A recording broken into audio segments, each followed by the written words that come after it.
Bismillahirrahmanirrahim. Assalamu alaikum. I hope you are healthy by the grace of Allah Almighty. You are watching my YouTube channel Mubarak Ali official. Dear, हमने शुरू किया था first year biology का chapter number 1 biodiversity and classification. इससे पहले हम बात कर चुके हैं क्लासिफिकेशन ऑफ वायरस की। आज का जो हमारा अगला टॉपिक है, आज हम बात करेंगे बायोडाइवर्सिटी और उसके बाद देखेंगे बायोडाइवर्सिटी को असेसमेंट करने के कुछ लेवल्स हैं, उनको देखेंगे। अगर हम बात करें बायोडाइवर्सिटी की तो ये दो लफ्ज़ हैं। अगर इसकी एटिमोलॉजी की बात करें, एक है इसमें बायो है और दूसरा कौन सा है, डाइवर्सिटी है। अब इसका मीन क्या होता है, लाइफ, और इसका मीन क्या होता है, वैरायटीज़। अब लाइफ के अंदर डिफरेंट तरह की जो वैरायटीज़ हैं उसको क्या बोला जाता है, बायोडाइवर्सिटी बोला जाता है। अगर हम इसकी प्रॉपरली डेफिनेशन की बात करें तो क्या होगी, the varieties of life form in different ecosystem. Different ecosystem के अंदर जो लाइफ की डिफरेंट तरह की जो फॉर्म्स हैं, जो वैरायटीज़ हैं, उसको क्या बोला जाता है, बायोडाइवर्सिटी बोला जाता है। जो क्या कर रही होती है, इंक्लूड कर रही होती है। Diversity of species mean species के अंदर जो वैरायटीज़ है वो इंक्लूड कर रही होती है जेनेटिक वेरिएशन। जेनेटिक वेरिएशन से मुराद एक स्पीशी दूसरी स्पीशी से जेनेटिकली डिफरेंट होती है, तो इस वजह से इसके अंदर जेनेटिक वेरिएशंस भी ये इंक्लूड कर रही होती है।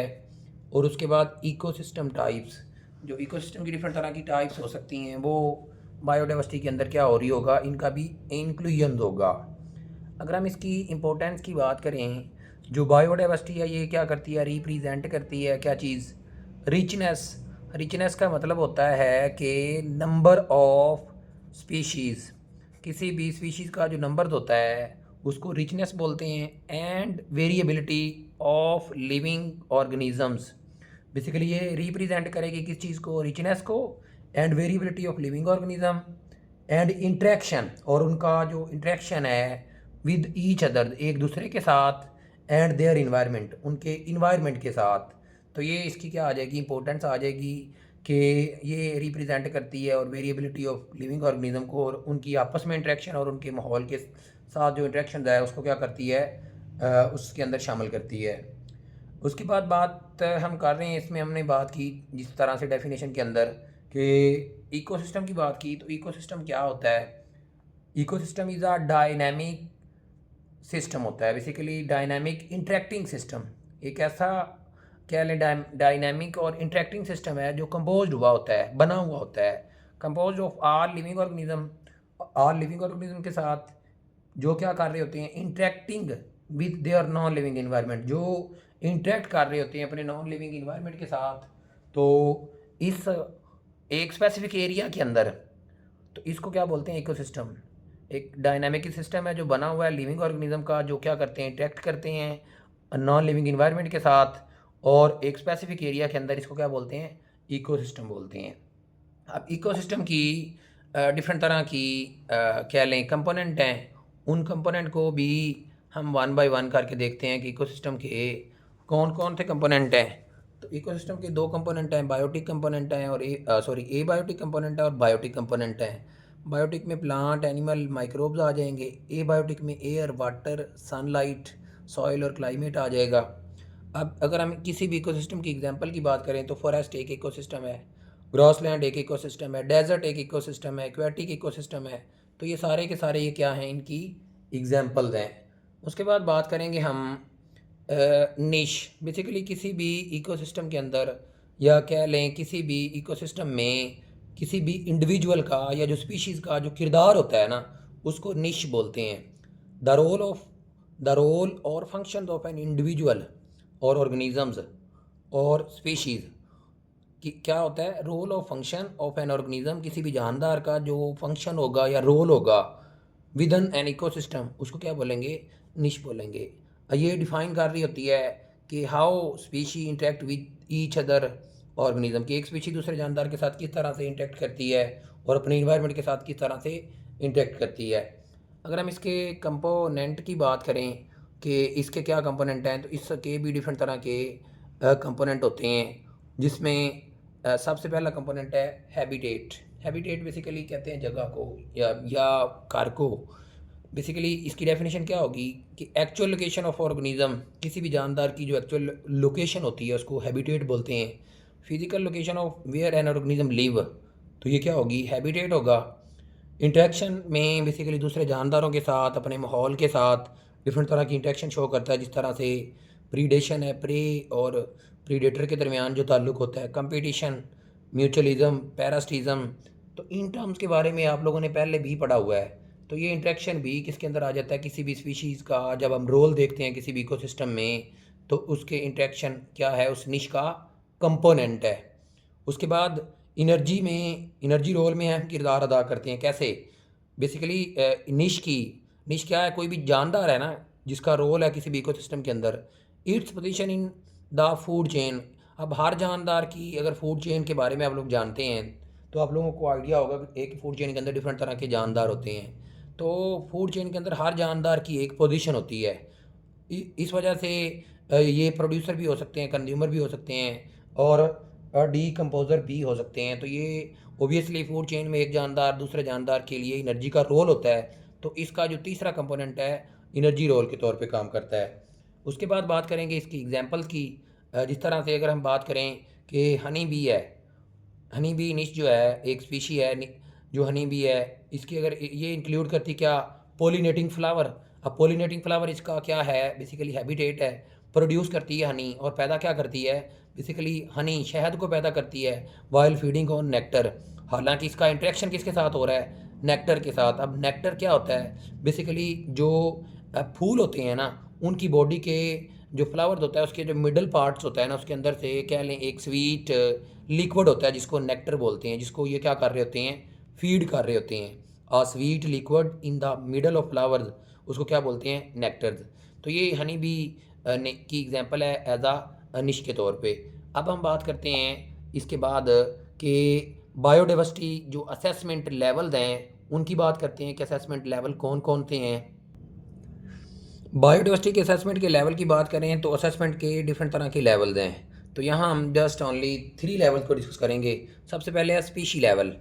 अब जो बायोडाइवर्सिटी है ये क्या हो जाती है, इसको क्या किया जाता है, असेस किया जाता है bye identifying and counting the different species with an area. मतलब एक स्पेसिफिक एरिया के अंदर जो नंबर ऑफ़ स्पीशीज़ हैं उनको क्या किया जाता है, काउंट किया जाता है, उनको आइडेंटिफाई किया जाता है। इस किस लेवल में, स्पीशी लेवल में। अब ये जो स्पीशी लेवल है या स्पीशी डाइवर्सिटी है ये ना सिर्फ इंक्लूड करती है कि इस एरिया के अंदर कितना नंबर है स्पीशीज़ का, बल्कि ये भी बताती है रिलेटिव अबंडेंस एंड डिस्ट्रीब्यूशन। ये उस स्पीशीज़ की रिलेटिव अबंडेंस और डिस्ट्रीब्यूशन को भी क्या कर रही होती है, बता रही होती है। अब आप लोगों के माइंड में होगा कि सर ये रिलेटिव अबंडेंस क्या होता है। बेसिकली ये जो रिलेटिव अबंडेंस है ये रेफ़र कर रहा होता है मैनी इंडिविजुअल को, मतलब एक पॉपुलेशन के अंदर जो डिफरेंट तरह के जो इंडिविजुअल्स हैं उनको दूसरे पॉपुलेशन के साथ जब हम कंपेयर करते हैं तो ये उसकी क्या है, रिलेटिव अबंडेंस है। Refer how many individual there are each species compare to total number of organism. मिसाल के तौर पे अगर हमारे पास एक ऐसा ग्रुप है पॉपुलेशन का जिसमें 100 स्पीशीज़ हैं, इनमें हम कह सकते हैं कि 90 स्पीशीज़ जो हैं वो एक ही तरह के ऑर्गेनिज्म हैं और बाकी जो 10 हैं वो दूसरी बेसिकली वो 5 स्पीशीज़ हैं। तो टोटल स्पीशीज़ की बात करें तो इसमें नंबर ऑफ स्पीशीज 6 बनते हैं। तो बेसिकली ये इनकी जो 90 और ये जो 10 है ये इनमें दो दो स्पीशीज़ आ रही हैं, ये 5 इकसाम है इनकी और इनकी एक ही इकसाम है, तो टोटल 6 इकसाम हैं। तो इनकी आपस में जब क्या देखेंगे, कंपैरिजन देखेंगे एक पॉपुलेशन के अंदर, तो इनका ये रिलेटिव अबंडेंस होगा। उसके बाद डिस्ट्रीब्यूशन का मतलब क्या होता है, फैलाव, इसको क्या कहेंगे, how the species are spread out across a region in our ecosystem. किसी भी इकोसिस्टम के अंदर जो एक स्पीशीज़ का फैलाव है उसको क्या बोलेंगे, डिस्ट्रीब्यूशन बोलेंगे। नेक्स्ट लेवल की बात करेंगे जेनेटिक लेवल। अब जेनेटिक लेवल बेसिकली बायोडाइवर्सिटी का जो है ये दूसरा लेवल है कि ये जेनेटिक लेवल में क्या क्या चीज़ें आएंगी उनको अभी हम देखते हैं। तो अगर हम बात करें जेनेटिक लेवल की तो ये क्या करता है, रेफ़र करता है वैरायटी ऑफ जेनेटिक इन्फॉर्मेशन। ये रेफ़र करेगा किस चीज़ को, वैराइटीज़ ऑफ जेनेटिक इन्फॉर्मेशन को, जो क्या होती हैं combine with in all individual organism of a species. एक स्पीशीज़ के जितने भी जानदार हैं उनकी अंदर जो है ना ये जो जेनेटिक इन्फॉर्मेशन होती हैं उनकी जो वैराइटीज़ हैं ये जेनेटिक लेवल क्या कर रहा होता है, उसको रेफर कर रहा होता है। जेनेटिक डाइवर्सिटी जो है ये बहुत क्रूशल है, बहुत इम्पोर्टेंट है। इम्पोर्टेंट क्यों है? For the adaptability and survival of species, किसी भी स्पीशीज़ के सर्वाइवल के लिए और उसको अपने आप को अपने इन्वायरमेंट में ढालने के लिए, एडजस्ट करने के लिए जेनेटिक वेरिएबिलिटी या जेनेटिक डाइवर्सिटी जो है बहुत क्रूशियल है, बहुत इम्पोर्टेंट है। ये क्या करती है? इनेबल करती है। इनेबल मतलब बनाती है। क्या? Enable them to cope. Cope का मतलब होता है बर्दाश्त करना। किस चीज़ को बर्दाश्त करना? With environmental changes and challenges. अब ये जो स्पीशीज़ होती हैं इन्वायरमेंट के अंदर डिफरेंट तरह के चैलेंजेस आ रहे होती हैं, डिफरेंट तरह की चेंजेस आ रही होती हैं, ठीक है। तो उन चेंजेस को और उन चैलेंजेस का सामना जो जानदार कर रहे होते हैं, तो किस वजह से कर रहे होते हैं? उनके जेनेटिक्स इंफॉर्मेशन की वजह से, उनके जीन की वजह से ये क्या कर रहे होते हैं? उनको मेंटेन कर रहे होते हैं। इसके बाद इसका जो लास्ट वाला लेवल है इकोसिस्टम लेवल। अब इकोसिस्टम लेवल क्या है? बेसिकली इसका तीसरा लेवल है और इसका आखिरी लेवल है बायोडाइवर्सिटी का, जो एफएससी की बुक में मेंशन है। ये क्या करता है? असेस करता है varieties of ecosystem. Mean different तरह की जो वैरायटीज़ हैं, डिफरेंट तरह की जो एग्जाम है किस चीज़ की, इकोसिस्टम की, उसको ये क्या करता है? असेस करता है एंड देयर फंक्शनिंग, और उनके जो डिफरेंट तरह के जो फंक्शन हैं किसी भी गिवन एरिया के अंदर, उसको कौन असेस करता है? Ecosystem level. बेसिकली इसके अंदर अगर हम इसके यूजेज की बात करें तो ये इंक्लूड करता है हैबिटेट डाइवर्सिटी, कि किसी भी इकोसिस्टम का ऑब्वियसली कोई ना कोई हैबिटेट होगा। तो जिस तरह से फॉरेस्ट है, वेटलैंड है, डेजर्ट है, ग्रॉस लैंड है, तो ये सारे के सारे क्या हैं? बेसिकली डिफरेंट तरह के इकोसिस्टम हैं। तो इनका ऑब्वियसली कुछ ना कुछ हैबिटेट होता है। उसके बाद अगर हम इसकी इंपॉर्टेंस की बात करें तो ये क्या करता है? हाईलाइट करता है। कि जिस चीज़ को हाईलाइट करता है? The role of ecosystem in maintaining ecological balance and supporting life. ये बताता है कि किस तरह जो इकोसिस्टम है वो अपना अहम किरदार अदा करता है क्या करने में? मेंटेन करने में। इकोलॉजिकल बेसिकली इन्वायरमेंट के मुतालिक होता है। तो इसका मतलब ये है कि किस तरह एक इकोसिस्टम एक इन्वायरमेंट को बैलेंस करता है और उसके इन्वायरमेंट के अंदर जो लाइफ मौजूद है उसको किस तरह से सपोर्ट कर रहा होता है। तो आज के लेक्चर में हमने बात की बायोडाइवर्सिटी को, इंट्रोडक्शन किया, और इसके साथ हमने इकोसिस्टम और निश को देखा, और इसके साथ हमने लेवल देखे। वीडियो के अगले पार्ट में इंशाल्लाह इंपॉर्टेंस की बात करेंगे, रैंडम सैम्पलिंग की, कि किस तरह से उनको डिटर्मिनिंग किया जाता है बायोडाइवर्सिटी के अंदर। तो अगर आप मेरे चैनल पे न्यू हैं तो काइंडली इसको लाइक और सब्सक्राइब कर दें, ताकि हर आने वाली नई वीडियो का नोटिफिकेशन है वो आपको मिलता रहे। Thank you. अल्लाह हाफिज़। अस्सलामु अलैकुम।